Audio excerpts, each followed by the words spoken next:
Guys, magandang hapon.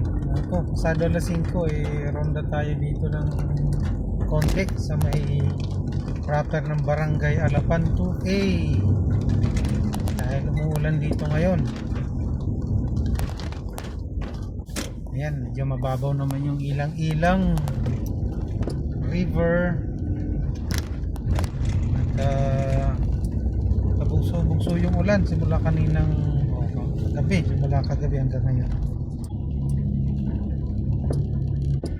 Ang alam ko wala namang signal dito sa Cavite, maulan lang talaga.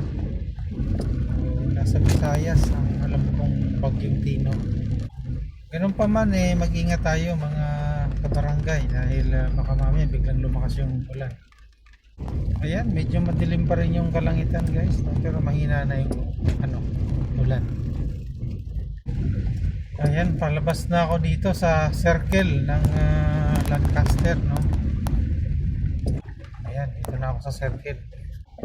Ikot lang ako. Okay, yun naman guys, magandang hapon.